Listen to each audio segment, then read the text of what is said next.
हरिओम. योगदास श्री जयगणेश जोशी यांनी निरूपण केलेले निर्वाण उपनिषद मंत्र क्रमांक 73. कामादिवृत्ती दहनम. कामना वासना इत्यादी वृत्तींचे दहन करतात. आपल्या हातून अयोगिक कृत्य घडण्याचे मूलभूत कारण म्हणजे आपल्याला होत असलेल्या असंख्य कामना, वासना, इच्छा, अपेक्षा, आकांक्षा इत्यादी. विश्वात अनेकविध आणि वैविध्यपूर्ण वस्तुजगत उपलब्ध आहे. त्यापैकी आजच्या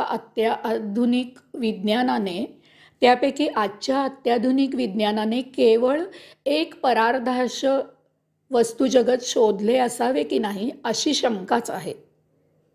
विश्वातील वस्तुजगत आपल्याला फार अल्प माहीत झाले आहे. बाकी सर्व अज्ञात आहे. आपल्याला आज ज्ञात असलेल्या वस्तुजगतापेक्षा आपल्याला अज्ञात असलेले वस्तुजगत आपल्याला आकर्षित करत असते. आपण शोधून काढलेल्या आणि आपण अद्याप न शोधलेल्या अशा सर्वच वस्तुजगताच्या उपभोगाची आपल्याला इच्छा असते. आपल्याला होत असलेल्या या कामना वासना पूर्ण करणे आपल्या कुवतीच्या बाहेर असते. याची मानसिक, शारीरिक, आर्थिक, वैज्ञानिक, बौद्धिक, वैचारिक, सामाजिक अशी अनेकविध कारणे असू शकतात. परंतु तरीही आपल्यात कामना वासना सतत निर्माण होत असते. एवढेच नव्हे तर निर्माण झालेल्या त्या सर्व कामना वासना पूर्ण व्हाव्यात असेच आपल्याला वाटत असते. त्यासाठी आपण झटत असतो. प्रत्यक्ष शारीरिकदृष्ट्या कामना वासना पूर्ण झाल्या नाहीत तर आपण त्या मानसिकदृष्ट्या पूर्ण करण्याचा प्रयत्न करत असतो. त्यामुळे समाधान काही मिळत नाही. आपल्याला मानसिक आजार मात्र जडतो. या अशा भावनांमुळे आपण अस्वाभाविक, अनैसर्गिक, अयोगिक वर्तन करतो. यामुळे हातून प्रमाद होतात, भोग वाढत जातात. त्यामुळे न संपणारे जन्ममरणाचे फेरे सुरू होतात आणि आपण मुक्तीला वंचित होतो. कामना वासना निर्माण झाल्यावर आपल्यापुढे 2 पर्याय असतात. एक म्हणजे त्या कामना वासना पूर्ण करणे किंवा ते शक्य नसेल तर त्या कामना वासना विसरून जाणे. परंतु आपण येथे निराळाच मार्ग अनुसरतो, पूर्ण करतो. अशक्य असलेल्या किंवा तृप्त होऊ शकत नसलेल्या कामना वासना आपण विसरत नाही. आपण त्यांच्या स्मृतींचा संचय करतो आणि त्यांच्या तृप्तीची आज नाही तर उद्या त्या पूर्ण होतील अशी आशा बाळगतो. त्यामुळे देहपतन होताना अशा अतृप्त वासना, कामना आत्म्याला लपेटून पुढील जन्माची यात्रा त्या पूर्ण करण्यासाठी सुरू होते. हे असे होतच राहते. यामुळे कामना वासना दमन करून उपयोग होत नाही. त्या तृप्त होण्यासाठी जन्मोजन्मी संधीची वाट पाहतात. संधी मिळताच त्या उफाळून येतात. त्यांच्या तृप्तीमधून आणखी नवनवीन कामना वासना निर्माण होतात. यास्तव निर्वाण योगी कामना वासनांच्या वृत्तीचेच दहन करतात. कामना वासना जाळून त्याचे भस्म करतात. कामना वासना निर्माण होण्याचे बीज जाळून त्याची राख करतात. यासाठी निर्वाण योगी सर्वप्रथम ज्ञानाने कामना वासना सर्वतोपरी समजून घेतात. त्यानंतर ते स्वतःची ऊर्जा योगमार्गाला सत्कारणी लावतात. निर्वाण योगी आध्यात्मिक श्रवण, वाचन, लेखन, मनन, चिंतन, व्याख्यान, सत्संग यात सदा सर्वदा व्यग्र राहतात. योग साधना, जप, ओंकार साधना, ध्यान समाधी या योगे आत्मदर्शनासाठी सदा प्रयत्नशील असतात. साक्षात्कार झाला की सायुज्य मुक्त म्हणून आपले जीवन प्रभू सेवेला अर्पण करतात. येथे कामना वासना यांना स्थानच राहत नाही. त्या योगे कैवल्यानंद प्राप्त करतात. आता पुढचा मंत्र क्रमांक 74. काठिन्य दृढ कौपिनम.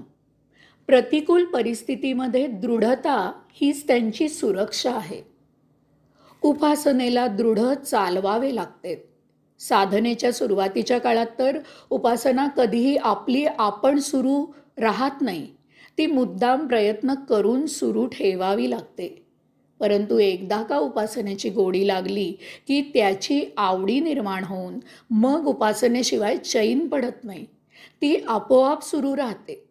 परंतु अशी वेळ येईपर्यंत मधला काळ फार कठीण असतो. त्या काळात उपासना आळस न करता सुरू ठेवावी लागते. अशा वेळी प्रतिकूल परिस्थितीमध्ये आपल्या उपासनेचे आपला दृढ निश्चय हेच संरक्षण असते. कारण उपासनेचे शत्रू दबा धरून टपलेले असतात. प्रथम म्हणजे बाहेर अतिमोहक आणि अति आकर्षक अशी लोभ प्रलोभने असतात.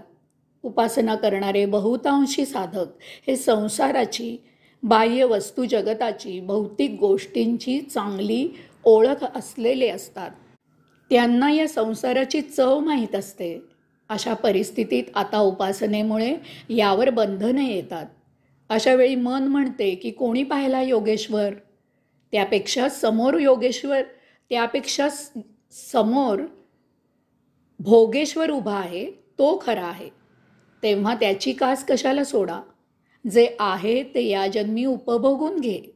पुढील जन्मी पुढचे पाहू. न विचारता शिकवणारे, फुकट उपदेश करणारे असतातच. दुसरे म्हणजे आळस. पहाटे गजर लावून उठावे तर मन म्हणते की आजच मुहूर्त आहे का, उद्या पाहू. डोळ्यावर झोपेची कशी सुरेख पेंग आली आहे बघ. झोप गाढ. पहाटे वाटते की सकाळी करू, सकाळी वाटते की संध्याकाळी करू, संध्याकाळी वाटते की उद्या करू.